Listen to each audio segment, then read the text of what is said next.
right, on to the plumbing work that we have to do here in the addition. Our bathroom upstairs is basically going to be right above this landing, right by this stairway, which just happens to be in this old closet space. So what the plan is to plumb the toilet and the shower and the sink down through what I'm going to build a little soffit all the way across here, and get into these existing vents that I have for my downstairs bathroom. But I need to do something with the waste, and that's where it gets ugly. We have to actually bring our waste drain line down, and we're going to have to get into this concrete somewhere, because right around the corner here I've got a toilet. So today we're going to be taking this toilet off, and we're going to I've got a buddy that's coming out, and he's going to put a scope in there to see where the pipe goes and where I need to drill down so that I could tie into my waste to put a Y branch to put back up to my new bathroom location. So all that is happening right now, but first I need to, before he gets here, he's on his way here right now, I need to take this toilet out. And in the meantime, I was telling my wife I was doing this, or had to do this. We went out yesterday and bought 2 new toilets because both of the toilets could probably use a cleanup and a better flush, and these are just the toilets that came with the house, so we're gonna upgrade in the meantime. So let's get this toilet off. Okay, first thing you wanna do is make sure there's no poo-poo in there. But seriously, you turn off this valve here on the, turn off the valve on the side.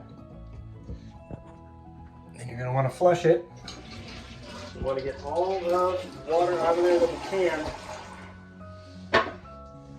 The succulents and the fragrance spray off of the top there. Take this top off here. Now we got the tank is pretty much empty. Let's try to get it all out of there as much as we can. You can hear it's not filling up anymore because the valve is turned off.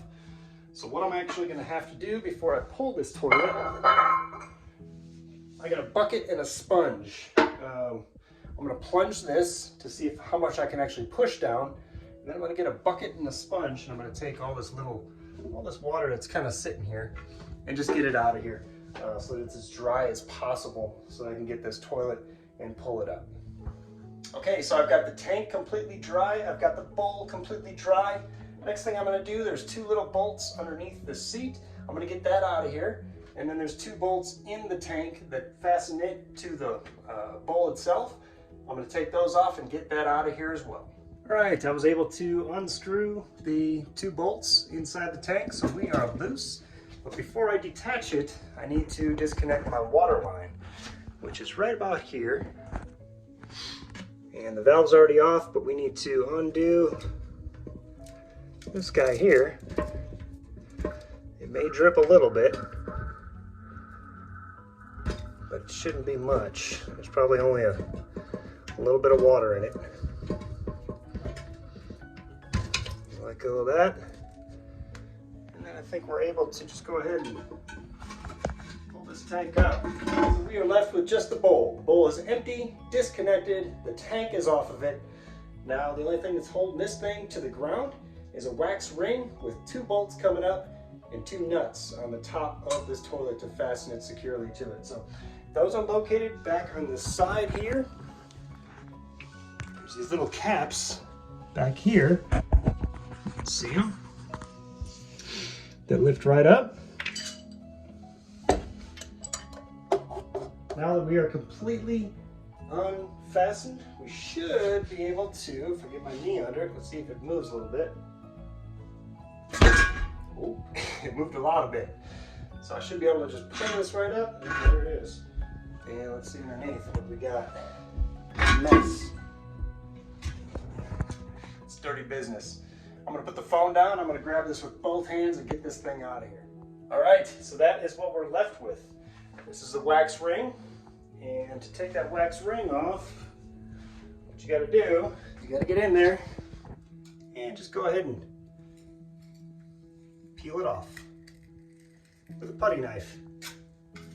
You gotta get this this flange nice and clean, because once I'm done doing my thing here, I'm going to be replacing it with a new toilet with a new seal, and I want this seal to be in a spot where it is making a good adhesion, because you don't want a new toilet to leak. That's not fun. So this is the most of it here. It's kind of nasty, but you just get it off, go ahead and throw it away. You want to get down to the very bottom, cleanest part. So you want to go ahead and scrape all this away.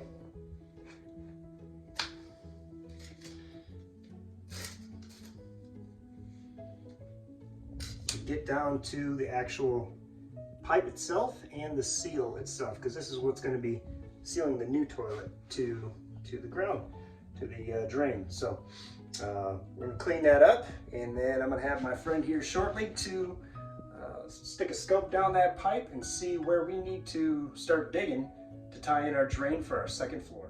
All right, our hole is completely cleaned off and ready for the plumber. I stuck a rag in there just because it's sewer gas, so it kind of stinks. We're going to try to keep that contained as much as possible until we can actually put a toilet back on it. In full disclosure and transparency, this has been kind of weighing on me heavy because I knew that I was going to have to chip into this concrete, and I wasn't sure exactly where the pipe was going to be run. Didn't know where it was going to end up, and honestly, I was going to just start chipping away until I found it and kind of guess which way it was going. But I met with a buddy of mine who I haven't seen in a long time. Actually, it was an absolute God thing where we met, and we were kind of both in the same way, and we both agreed on some things for our lives, and we've really been blessed to know each other. And he reached out to me just this weekend. I haven't talked to him in probably 4 or 5 years. And we had coffee yesterday, and just come to find out that he's a service plumber, and he's got this awesome gadget that'll pinpoint exactly where I need to drill. So he offered to come out and help me out, which has been a huge relief, because I knew this part of the project I was not looking forward to, and God provided a way. So my buddy Justin and Nate are here. What's up, guys? What's going on? Justin's finding where the end of the scope is right now.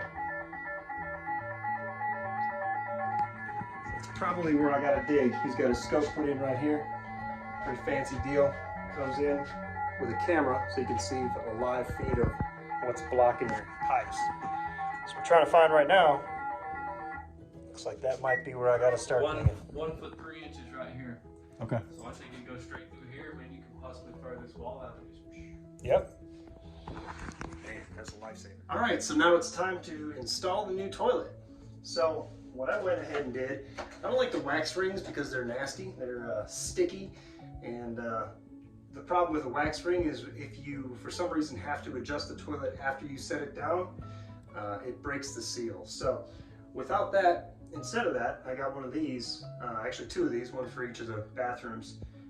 It's a rubber gasket, and what you do is you basically just put the spacer down, line up the holes, make sure it seats good, make sure your whole lip is cleaned up before you set it down with the putty knife, and I went through with a rag and actually cleaned it up. And then you put this rubber seal down, line up the holes, super easy, and you're done. Make sure everything's kind of clean so the toilet sits flush on the tile. We're going to grab this toilet and we're going to put it in place. Okay, we got it set. We've got our bolts coming through right about center of the actual toilet hole itself. So we're going to put the new nuts on the existing bolts. I didn't replace the bolts because to do that you actually got to take the old flange up. And the old flange isn't that old and it was in pretty good shape, so I didn't want to do that. Reusing the existing bolts, putting new nuts on them, re-putting the caps on them, and then we're going to start putting this tank together just the same way we took the old one off. The seal fits right inside of here, and there's 2 bolts that run through the tank with nuts on the bottom.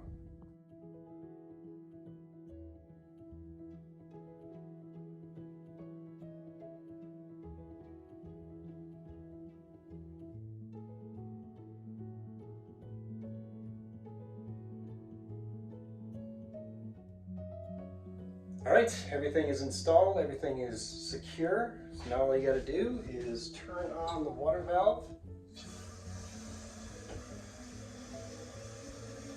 Let's give her a test drive.